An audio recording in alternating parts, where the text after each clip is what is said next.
I'm Emma, I'm research midwife in Aneurin Bevan, and Becky worked with me for the last year, and we did quite a lot of things together and has now gone on to a new role. So I'm going to give you a bit of an overview of what we do, and then Becky's going to talk about how that affected her as a clinical midwife.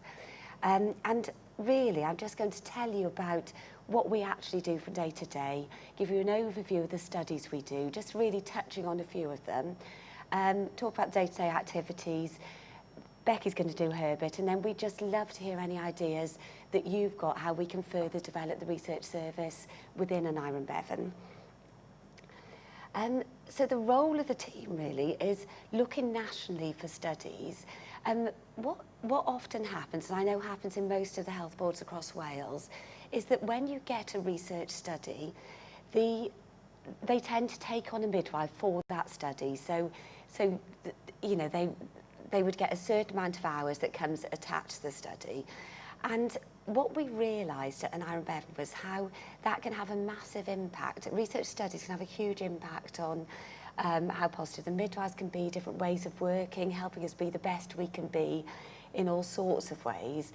And so our consultant midwife and our head of midwifery took a giant leap of faith, really, and decided that if we could make a full-time clinical research position, it would mean that we could actually be in a position where we're not waiting for studies to come to us, but we can get out there and search for studies, really review which ones could work best for us in Aneurin Bevan, and have a lot more time to set that up and do that properly. So that's really what we've done. So the role involves clinical leadership and supporting staff within research. We do some teaching at Cardiff University, and we've done guest speaking as well at the University of South Wales, obviously mentorship and clinical work.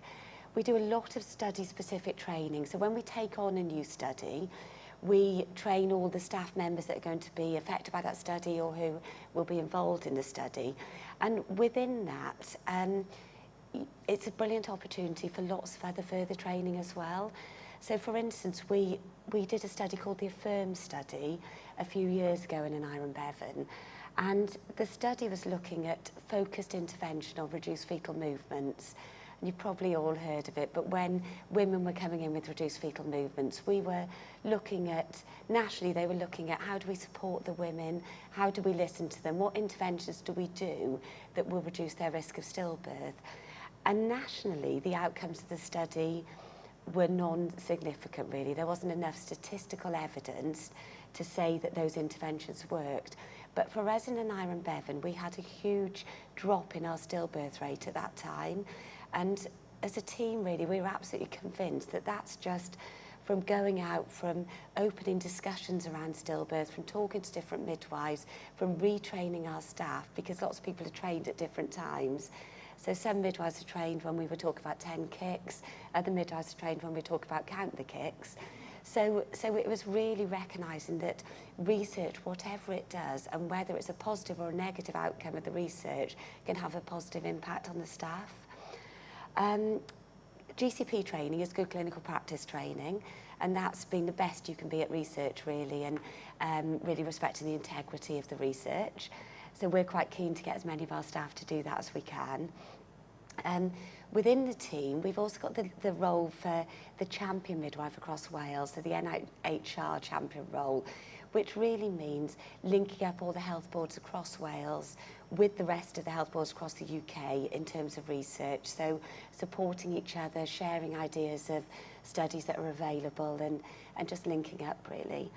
I sit on the member of the Research Ethics Committee, which is fantastic for not only knowing what midwifery studies are coming to us, but also just for learning as much as we can about research and being able to share that with colleagues. Part of the team, because we very much sit under the consultant midwife, our roles really are also getting things published, presenting at conferences and talking about all the good things that we do within the health board, and also supporting staff with professional development. So some of the studies that we do, we're doing C-Stitch, which is a cervical cerclage study, comparing a binded thread with a monofilament thread. UCON, which is actually a gynae study. We're doing cleft collection, Obs Cymru, which I know all of Wales are doing at the moment. But one of the big studies we're doing is the Kwid Study. And that's really looking at, I know Hologic are here today, and it's looking at fetal fibronectin testing. I know ABMU are also doing it, and it's really looking at how effective our fetal fibronectin testing is for premature birth and predicting premature labour.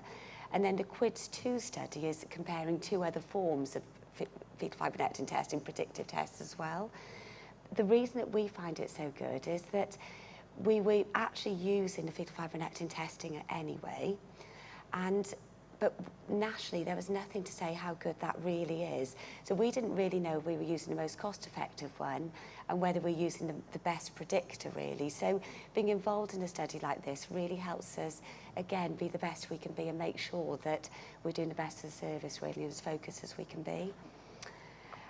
We've completed lots of studies, so from Aneurin Bevan, our consultant midwife is the project lead on Your Birth We Care, so a women's survey about how women feel they're supported in the midwifery services. We've published some FGM research, we've been involved in the OAC Care Bund to look at 3rd and 4th degree tears, and obviously the Affirm Study as well. And we've got lots of studies coming up, and I won't go into all of these, but it's just to say, for instance, the Big Baby Study.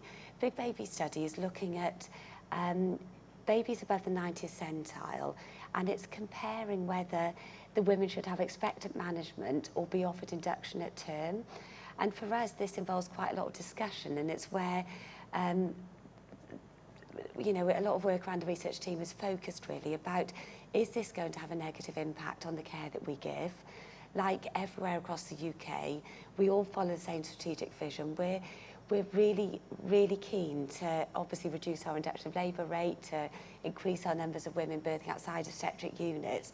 So the last thing we want to do is suddenly introduce something that could potentially increase our induction rate. But in fact, when you look at the study and you talk to people nationally, it actually makes a more focused intervention, a more focused process of induction, so it actually can potentially reduce the induction rate. So a lot of when we're looking at studies, we're looking at those kind of things really. So not just what income it brings in, how easy will it be to facilitate in the health board, but also what can the potential outcomes be locally as well as nationally. I've just at this point want to do a blatant plug of a book that we published recently, so I do apologise. But the team is very much research and innovation. And within the team, as a response to Your Birth We Care, the survey that we did last year, it was very clear in that survey when we were listening to women that they really wanted to hear lots of positive birth stories. So our response at Aneurin Bevan really to that was that myself and Louise, our consultant midwife, have just recently published a book of birth stories, and we'd really love to tell you all about it. But it's basically stories written by women in their own words. And I don't know if Claire minds me saying, but one of our mothers here, who's also soon-to-be midwife, contributed to the book. But it's written by women in their own words, and the idea is to really encourage women to consider birth outside of an obstetric unit, or to at least consider that as an option. And there's lots of tips and things about hypnobirthing and water birth and mobility in labour and the environment in there. But that's something we've done as part of a research team, and we've had, you know, Kate, as a student, doing her elective with us, has been very involved in that process, and Becky, who had even left the research team, still came back and did some proofreading. So some of the day-to-day tasks, I'm a bit aware of time, so basically lots of feasibility, we do all the contracts, look at risk review approvals, we do all the data collection, we document in notes, we do a lot of training, screening logs, recorded deviations, and all of these things can be quite overwhelming for clinical midwives, partly because the midwives are far too busy to really be dealing with all these things. So as a research team, our aim is really to make it as easy as possible for the clinical midwives so that they can be really positively involved in research, but without having to get tied up with too much of the day-to-day things. I'm not going to go into clinical practice too much, other than to say that everybody involved in research has really got a responsibility to maintain the integrity of the research and to protect the patient. So patients shouldn't feel coerced in any way or anything like that. And we've been doing a bit of a drive to get as many of our staff as possible GCP trained.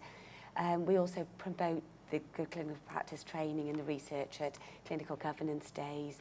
We circulate the link regularly for GCP training.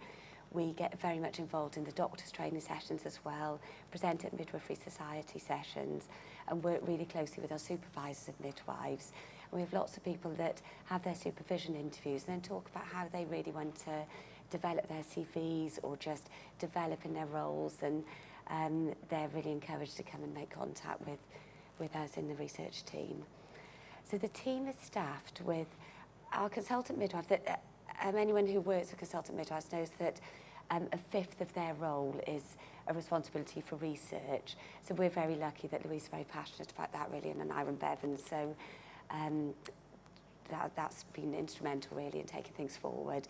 We've got a full-time Band 7 research midwife lead, and then a Band 6 midwife who's doing 2 days a week, who's due to start with us very soon. And prior to that, we had 2 Band 6 midwives who did a day a week, so Becky will tell you a little bit about that. And then we're really lucky because we've got lots of midwives who have offered to do work and help with data collection and get involved in research in their own time, which has been fantastic, because what we really want it to be is really an integral part of practice, so that people that are midwives are working but also taking some responsibility for research and for being, you know, all of us really contributing to be the best we can be. We've got a supportive head of midwifery and R&D team, so we're really lucky. And our obstetric consultants have done a huge turnaround. So when we started participating in research, we would get to know about studies. We'd go around and pretty much beg people to be principal investigators for the studies. And now it's turned around that the consultants are much more passionate about it, really enthusiastic, coming to us with ideas and really getting involved and wanting to take on more work. And the other thing is that we mustn't underestimate is that having student midwives on electives. When Kate recently came to work with me, she'd had some friends who'd gone to India and to different places, and I was like, are you sure you want to come to Newport? But actually, I got so much out of it, and I think Kate will say that she did as well. So it's really nice to be working with our future midwives as well. So I'm going to stop talking and hand you over to Becky. So I'm just going to talk to you a little bit about my experience of working as a research midwife alongside my clinical post. So for the last year that I worked for Aneurin Bevan, I worked for 4 days a week as a community midwife, and the other day a week was with Emma and Louise as part of the research team. And I tried to think of the best way to describe this experience to you, and the best thing really is that it opened so many doors for me in terms of learning, knowledge, different opportunities that I had to develop as a midwife. So it helped me to get a better understanding of the importance of research in the clinical area, and also in helping us as midwives to provide the best care that we can for women and their families, and making sure that all the care that we provide is evidence-based. Working on the research team helped me to get a wider picture of the midwifery management structure. I worked with risk midwives, went to governance meetings, and just saw a little bit more about what was happening behind the scenes within midwifery. I also then had some teaching experience with Emma at Cardiff University. We did some guest sessions for the students. Sorry, this is really squeaky, isn't it? Some guest sessions for the students, which was great. And also then teaching experience on the different studies within the health board. Very much part of the research role that I did was being visible in the clinical areas and being around to answer any questions that the staff had. And when I was working my clinical days, I would quite often be in the hospital anyway. So just that constant presence on the ward to be there to help staff with paperwork and just do a bit of training with them ad hoc if they were free. So I got experience through doing that as well. I also was able to attend study-specific collaborative days for the different studies, and the networking and the shared ideas helped us as a research team to improve our recruitment and to overcome sort of common challenges across all of the sites within the UK. I was really lucky to have support and guidance with writing abstracts and preparing posters for conferences and presentations. So as a research team then we had our poster, we've had it at a few different conferences this year, and I've then been able to use those skills in my clinical role to prepare a poster and an abstract for the pregnancy yoga service that I was running, and again that's been at a few different conferences this year. I have used that knowledge again from working in the research team and working regularly in the R&D department, having a bit more knowledge about the different processes and procedures involved in research. I actually did a service improvement project then on the yoga classes that I was running. I audited birth outcomes and did a survey of women's views about the classes, and I've put that in for publication now. So I wouldn't have been able to do that, I wouldn't have had the knowledge without having worked on the research team. And then I've been able to be involved in national projects. I was on the stakeholder group for Your Birth We Care survey, and that was a really good opportunity to find out a bit more about what was happening in Wales and to see the project unfold and then the end result, which was fab.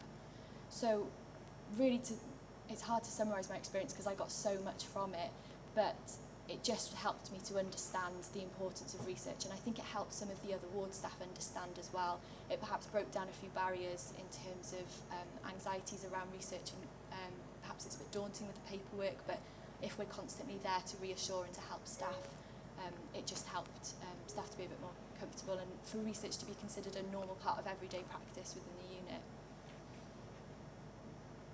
So I'm just going to talk really quickly. Are we okay for time? Yeah. Just about some of the challenges that we faced as a research team. So the women, they're the priority in what we're doing, and we understand that in times of high acuity, when it's busy on the ward, research is perhaps not the priority, it's the clinical care, and we understand that. So we've been, like we said, visible on the wards. We've been available by phone to come and either help on the ward so that staff can recruit patients, or we'll recruit patients for the staff so they can get on with the clinical work. We've been around all the wards with cakes, with lanyards, with pens, with all the different studies on. Sometimes we'd go into the ward and there'd be a midwife sat there with a lanyard on, writing with a pen, with a screensaver, and we'd say, oh, so have we got any recruits for this study? And they'd say, oh, which one's that again? But then they're wearing all the gear. So it's just constantly reminding staff and having conversations with them and helping them, like I said, to realise that the paperwork, if you're not familiar with it, if you don't use it very much, it can be a bit daunting, but we've done example guides of how to fill it in. Like I said, we're available by phone to come and help, or we'll pop in and help staff with the paperwork. So just trying to break down the barriers and perhaps the fears of the responsibilities of being involved in research.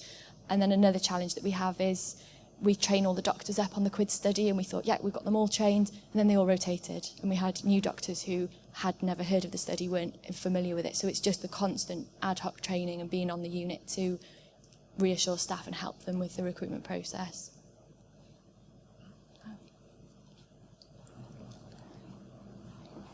Brilliant. So I think all I want to add to that really is that I spent a lot of time as a community midwife and a hospital midwife, and I was quite worried about leaving clinical practice and going into this research role. But what I found is you can still make a massive difference to women and their families and to other midwives in whatever role you're in. And I think that's really important, that you can still take some ownership, whether you're a clinical midwife and you're taking some ownership for research, or you're a research midwife and thinking, well, actually through the research I want to try and make things better for women and babies. So so we really enjoy our role.